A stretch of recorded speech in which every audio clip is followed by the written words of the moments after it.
Well, good morning, everybody, and welcome. We have several people who are out of town today traveling. You'll notice there are some familiar faces that are not here today, but we're glad that all of you are here. We're glad if you're tuned in on the live stream. I really do believe that God has a message for each of us, so if you're here, it's not by accident. I hope that you will allow God to speak to you and reveal to you the things that He wants to reveal to you today. Today we're going to start a new sermon series. It's a two-part thing, and it's about something that we're all familiar with, surprises. Maybe you've been surprised by something recently. Maybe something in the news, maybe something in your family, maybe something in the church, something in your job. Maybe McDonald's stopped selling your favorite sandwich. I don't know, there's a bunch of things that could surprise you. Maybe they rearranged your grocery store. There are a lot of different things. Some are silly, but do you guys like surprises? You can just shout it out. Do you like surprises? Barb says yes. Eric says no. Matt says good surprises. Yeah, it kind of depends if it's a good surprise or a bad surprise, right? There's some stuff that's great. There's some stuff that's not so great. So what are some things that you would say are good surprises? New carpet in the sanctuary, although that came through unfortunate circumstances. What was that? Yeah. What else would be a good surprise? Money in the bank? Unexpected deposit in your bank account? Yeah, the kids come visit you. That's a good one. Maybe you find money on the street, or I don't know, somebody gets you a gift. Maybe you get a promotion at work that you weren't expecting. Surprise party. Do you guys like surprise parties? That could probably go either way. Ladies, if your husband cleans your house, that's a good surprise. Lily says that's a miracle. Yeah, it's a miracle.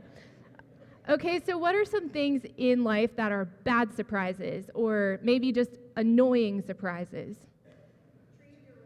A tree falls through your roof. Cindy, I was thinking of you when I wrote this message. Yeah, a tree falls through your roof.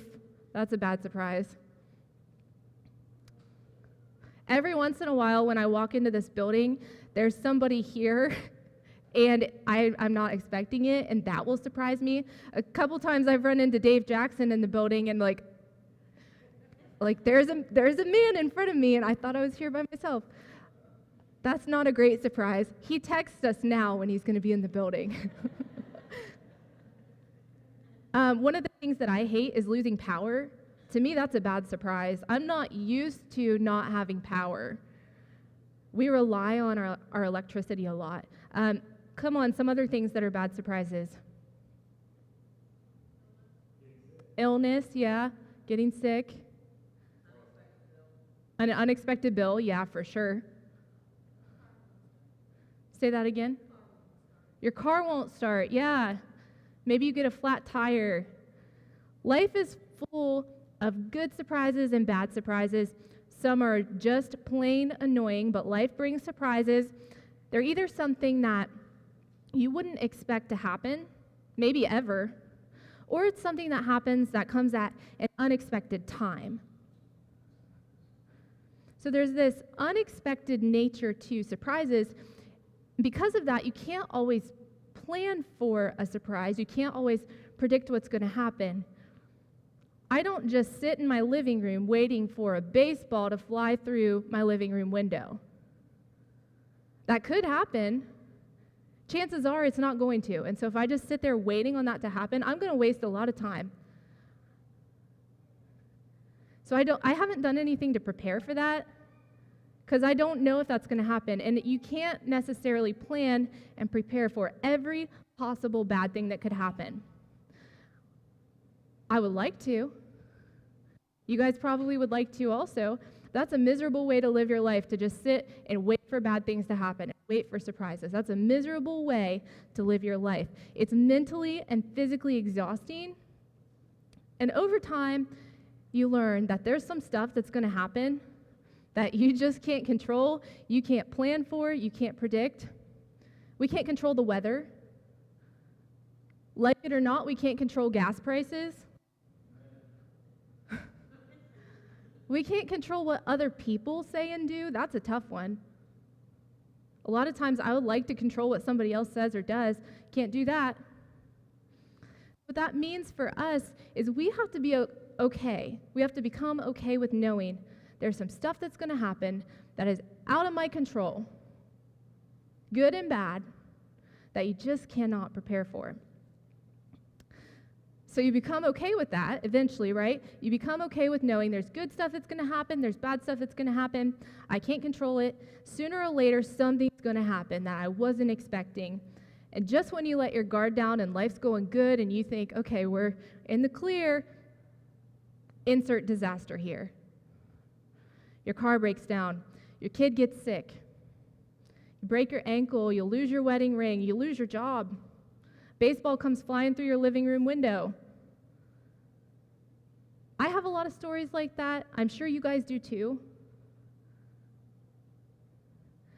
The thing about surprises is that after they happen, life continues. You got to keep going. If your car has mechanical issues, you have to do something about that. You've either got to sell your car or you've got to repair your car because you have places to be.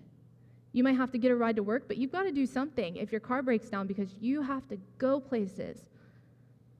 If your kid gets sick, you have to do something about that because that kid has a lot of life ahead of them. They have a plan and a purpose. And so you want to do your best to make sure that your kid is healthy and they can step into that future. If you break your ankle, you have to do something about that. You have to go through some kind of healing process, whether that's a cast or a splint or a surgery, physical therapy. You have to walk through a healing process if you ever hope to have a healthy ankle. So when unexpected things happen to us, when unexpected things happen around us, even though it might feel like it, the world does not stop turning, and we have to move forward. It reminds me of our church, right? A couple months ago, we said, see you later to our friend and our longtime pastor, not really knowing what God has in store for this church, but believing by faith that God does have something in store for this church. I think that came as a bit of a surprise to a lot of us, something we weren't expecting. Maybe it hurt. Maybe it was hard. Maybe it's still hard. Just because it was his time to move into a different role, that doesn't mean that God's finished here. God has a plan and a purpose for this church, and that doesn't stop when leadership changes. An unfortunate reality of life is that sometimes you have to experience a loss in order to move forward. And I don't want you to think I'm picking on Pastor Chad because he would tell you the same thing. In fact, he has told me that very thing. Sometimes you have to experience a loss in order to move forward and to step further into God's plan. So we can talk about that in the church, we can talk about that in our families, we can talk about it in our homes, in our jobs, our daily lives, but sometimes you have to experience a loss or a change in order to move into something new, a new season. We're going to look at a passage today that talks about the same thing. Today we're starting a 2-part message series called Surprise. This week it is about unexpected changes.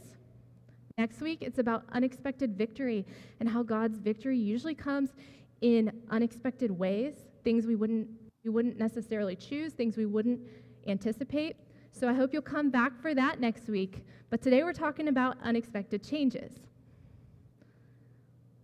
like the one we've just experienced here as a church. If you guys want to get out your Bibles, today we're going to start in Joshua chapter 1. And while you guys are looking it up, I will give you a little context for the passage that we're going to read today. There is a group of people in the Bible called the Israelites. Some of you are familiar with them and their story, but if you're not, that's okay. We often hear them called God's chosen people. So that means that they were chosen, they were set apart for a specific purpose. God chose them to proclaim his name to the earth, to demonstrate his love to the people of earth. And so he makes a covenant with them. And I know that's a churchy word. So what a covenant means, it's an agreement. God makes an agreement with this group of people called the Israelites. And they had some stuff that they had to do. God had some stuff he was going to do. It's a relational agreement, kind of like a contract. You got stuff to do, he's got stuff to do. So he makes this covenant with them. And as part of the covenant, God promises to give them a specific and expansive plot of land. Not expensive, although it probably was, expansive, a large plot of land. We call this land the Promised Land. So this is an important theme throughout the Bible, the Promised Land. And are you all familiar with that term? Have you at least heard the phrase, the Promised Land, before? Okay, so if I were to say the phrase today, I might say, once we arrive at the Promised Land. I might say, once we reach the Promised Land. I can't wait till we get to the Promised Land. You would probably think of a place or a destination where you expect to find great happiness. You might think of like a heavenly place where there's no pain or suffering, or like the fulfillment of a promise that God has spoken. So when we think of that today, we think of an ideal place that brings some kind of joy or peace or the fulfillment of a promise. So God makes this covenant with the Israelites, and he promises them this place, the land of Canaan, where they expect God's provision and joy and abundance and blessing and favor and peace and victory. Now, leading up to today's passage, the Israelites have not yet arrived at the Promised Land. They're still on the way. The journey is in progress. Moses, if you don't know who Moses is, Moses, by the hand of God, has freed the Israelites from slavery, from captivity in Egypt. And so when they leave Egypt, they start on this journey to the Promised Land. It takes the Israelites a very long time to get to the Promised Land. Not because God is slow to keep his promise, but because the Israelites keep choosing things that God did not intend for them. Their disobedience delays the process. And a bunch of stuff happens, but because they're disobedient, because of their unbelief, they end up wandering in the desert for 40 years. They end up wandering aimlessly, directionless. They end up wandering for 40 years before they reach the Promised Land. Well, one of the resources that I studied said it could have taken, from the time they left Egypt to the time they entered the Promised Land, it could have taken as little as 11 days. A journey that could have taken as little as 11 days took them 40 years because they were disobedient. They didn't remain faithful. They didn't follow God's directions. So in today's passage, they're actually nearing the end of that 40 years of wandering. God is about to give the orders. It's time. It's time to go to the Promised Land. It's time to take the Promised Land. Now, the Israelites probably would have expected Moses to be the one to lead them into the Promised Land. Moses is the one who brought them out of slavery in Egypt. They've been following him for a while. Moses is probably the one that they expect to take them into the Promised Land. But Moses, in the previous passage, has just died. They're right on the brink of a breakthrough, and surprise, their leader dies. Talk about a bad surprise, right? Talk about an unexpected change. The person they probably thought would lead them into the fulfillment of the promise, he wasn't there anymore. And that's where we pick up today. So we're going to look at Joshua chapter 1. We're starting in verse 1. It says, after the death of Moses, the servant of the Lord said to Joshua, Moses' aide, Moses, my servant, is dead. Now then, you and all these people get ready to cross the Jordan River into the land I am about to give them, to the Israelites. And he's talking about the promised land here. He says, I will give you every place where you set your foot, as I promised Moses. So even though they lost their leader, even though change happened, God and his promises did not change. God still intends to fulfill the promise he made to Moses, that he made to their ancestors. So when you leave today, I want you to know something really important about God, and I want you to remember it. So here's a one-line statement you can take home. You can put it on your refrigerator. You can put it on the background of your phone or your iPad. Put it on your Facebook, whatever you want so you'll remember it.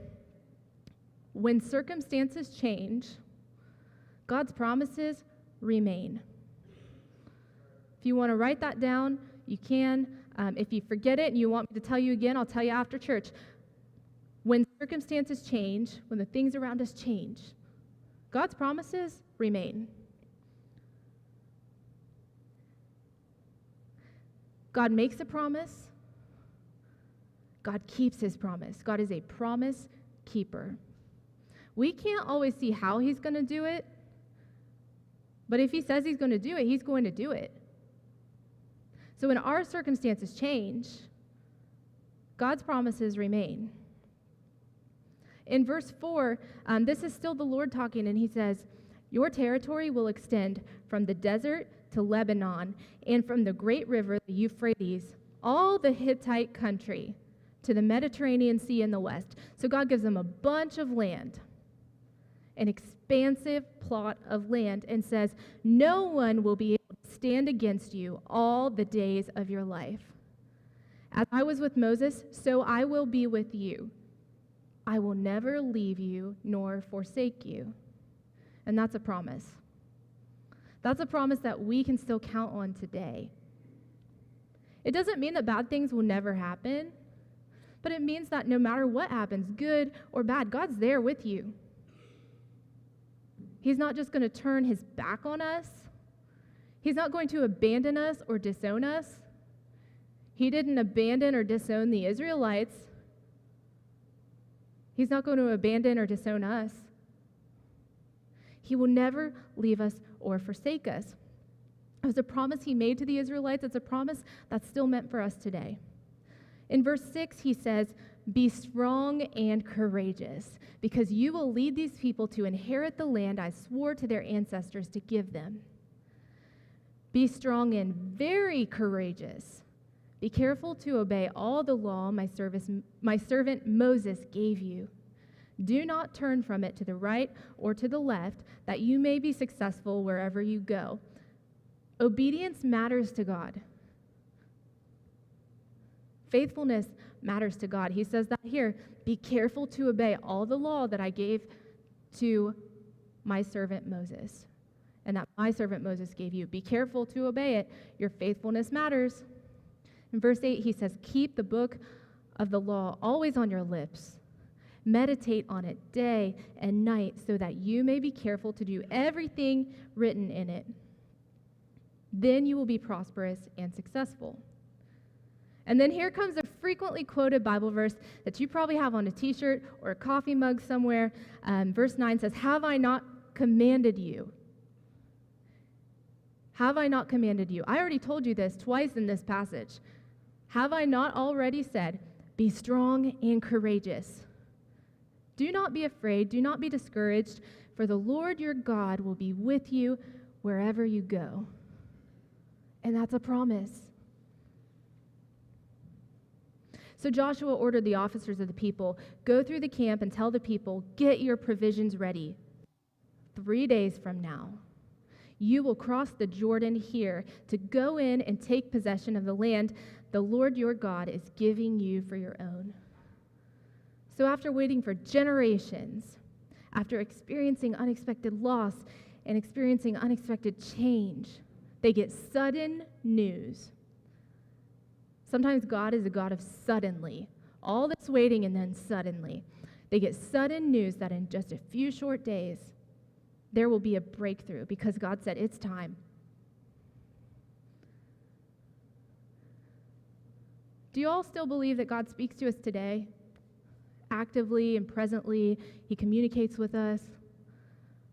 I believe he does, and so sometimes I think God makes us promises. He speaks to us. He tells us things. He reveals things. He gives us visions and dreams and hopes and plans if we let him, if we're willing to hear it. But like the Israelites experienced, when God promises us something, there's usually a period of waiting between the revelation and the fulfillment. So if God gives me a dream or a vision or something or a promise today, there's usually a period of time, a period of waiting and testing that I got to go through before it comes to fruition. I'm going to let you in on a little secret. I don't like to wait. I'm impatient. If God tells me something today, I want it today. I want it now. Maybe you're like me. Maybe in that period of waiting, maybe you just get tired of waiting. Maybe we take things into our own hands and we try to manipulate the outcome or the circumstances, or we try to control or change the people around us. We try to rush the process. Sometimes when we get to that point, we just give up. One of the things that I end up telling myself, if I get to this point and I start feeling discouraged, like God said, do not be afraid, do not be discouraged. He knew that's what we were going to struggle with. He knew we'd be afraid. He knew we'd question things. He knew we would doubt. He knew we would get discouraged and tired. The story I tell myself is, you know what? Maybe I got it wrong. Maybe I didn't actually hear you, God. Maybe that wasn't you. Maybe that was me. Was that just something I wanted, or is that something that you desired? That's why discernment is important. That's why God gives us his word, the Bible. He gives us wisdom so we can look in there and we can test all these thoughts against God's word, and we can see if it's true, if it lines up with how he's worked in the past, if it lines up with how he's worked in my life in the past, if he sends confirmation through people around us. It's important to have discernment, but it's also important that you don't try to explain away God's promises. It's important to know when a promise is real. If we're not certain of God's promises, we can convince ourselves that God's not going to come through. We can talk ourselves out of being obedient. That's usually the first thing to go. Obedience is usually the first thing that goes out the window. Worst case, we give up right before we enter the promised land. The temptation to quit right before you reach that finish line, before you make a breakthrough, that temptation is strong. How easy would it be if you're a college student, you're taking a test, and you already are kind of thinking, I don't know if I want to do this major. You flunk your test. You get like a 10% on your test out of 100 or something crazy. You're like, man, this isn't for me. Maybe it is. Maybe you just didn't study. How easy would it be to quit in that moment of discouragement? How easy would it be to blow your diet if there's a plate of freshly baked cookies in front of you, or tacos, or nachos, or pizza? I can tell you from experience, it's easy. The temptation to give up when you've been working hard on something, when you've been really listening to God, listening for God, when you're experiencing that discouragement, when you're working toward a goal, when you're 40 years into a journey and you're wondering, did that promise have an expiration date? That temptation to quit is very strong. So it's important that we know God's voice. As Eric mentioned earlier, we went on a conference, and we had to travel to Atlanta for this conference. So we had to have a place to stay, right? We were going to be there for a few days. We had to have a place to stay. And instead of getting a hotel room, we rented something called an Airbnb. Now, some of you might not know what that is. It's like a house. It's a rental house. And so there's this website you can go to, and you can filter like how many bedrooms, all of that stuff. You can kind of see the neighborhood. But one thing about Airbnbs, it doesn't tell you the address until after you book it. So you can see the general vicinity of the rental property. You don't get the address until you commit financially. So I did some research. I spent a lot of time trying to figure out, okay, because Atlanta is not necessarily the safest place, right? Especially for us people from small town Marietta, Ohio. Atlanta is a big shock there. So I wanted to make sure we had a safe place. I looked up all the different areas. I researched the crime rates, and I had the crime index, and I knew how many violent crimes per 100 people and how many property crimes per 100 people for all these neighborhoods. And I'm like, okay, this seems like a pretty safe bet here. So we get there where it's like 10 o'clock at night, and we are getting close to our destination, and Logan's like, is this where we're staying? And if you look around, it was not a nice neighborhood. We drove through a tunnel of graffiti. I mean a tunnel of graffiti. It was everywhere. And then we came on the other side of that tunnel, walls of murals and graffiti and all kinds of stuff. And we were like, I don't know about this. Matt's like, Brittany, do you realize the GPS says we're only 4 minutes away from our destination? Like, yeah, I see that. I was kind of hoping things would change here. Logan's freaking out. I'm starting to freak out. Matt's like, what did you do? What place did you book? And I'm thinking, are we going to have to get a hotel? Like, are we going to have to go somewhere else? And Eric just keeps driving. He's following the GPS. He just keeps driving. I don't know what was going on in Eric's mind, but he just kept driving. So we get there, and we get in the house, and we go really fast because this seems like a pretty questionable neighborhood. So we get inside really fast, and we lock the door, and, we survived the night. Turns out, in the daylight, it wasn't that bad. It was fine.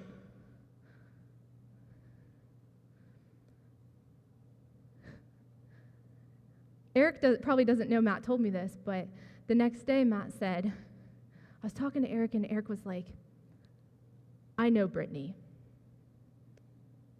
And I know she put a lot of thought and planning into this.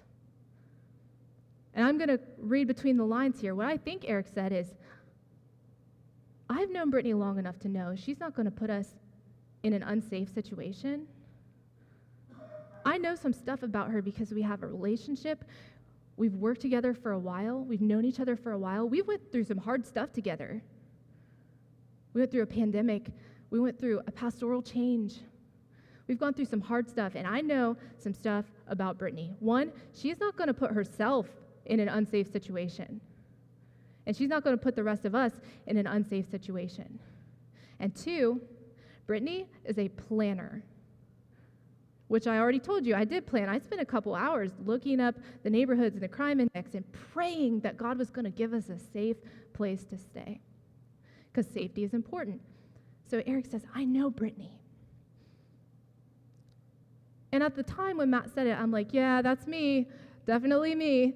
And last night we were coming back from a square dance, and I'm like, that is so good. Like, sometimes on the way to the promised land, we have to go through places we would rather not be. We have to go through situations we would rather not go through, circumstances. We have to be around people we would rather not be around. Sometimes on the way to the promised land, we have got to go through things we wouldn't choose for ourselves. We would not probably have chosen to drive through that neighborhood at 10 o'clock at night when it's unfamiliar. We don't really know what we're driving into. But in the midst of those places, can we still say, but I know God?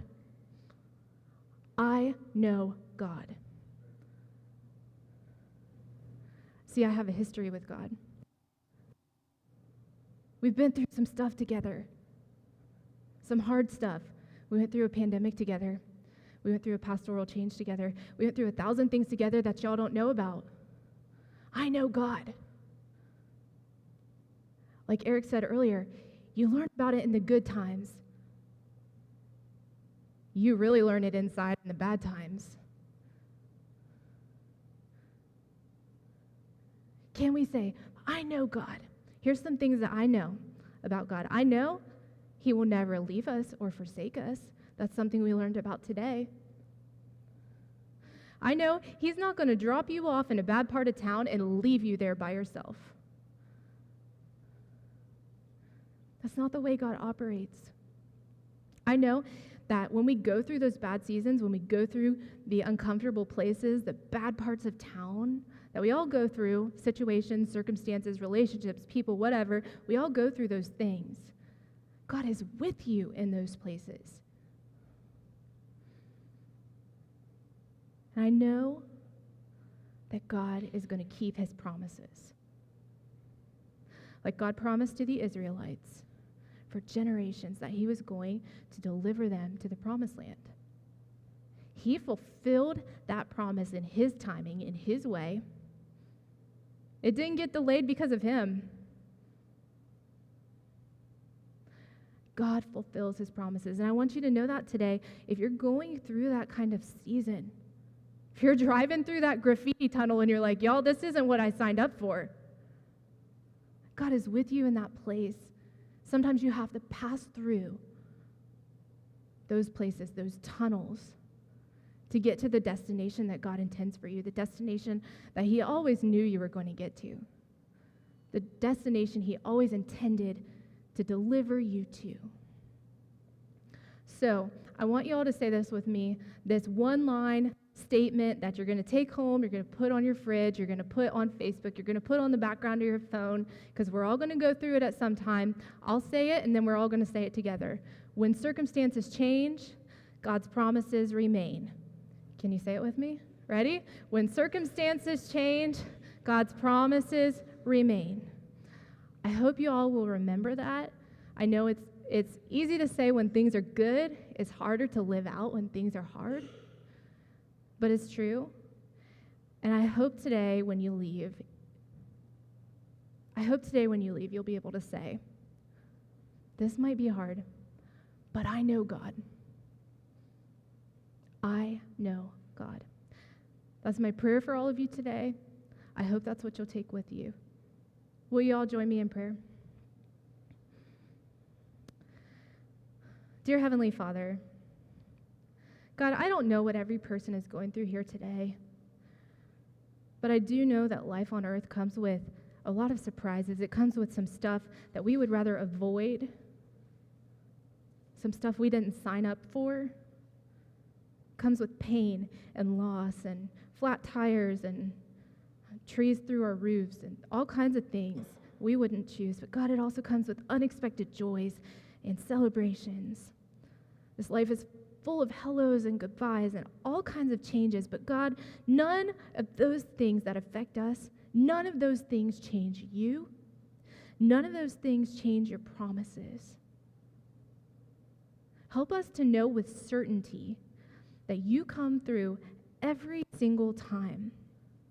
Maybe not in the way we want, maybe not in the way we expect, maybe not as fast as we would like you to come through, God, but your promises, they don't expire. Help us to be aware, God, of what you're doing. Help us to know your voice. Help us to know your heart.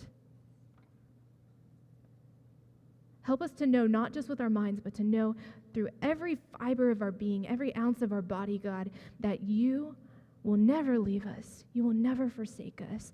That you're going to be with us in the hard stuff. You're going to be with us in the unexpected, the things we wouldn't choose. In Jesus' name, amen.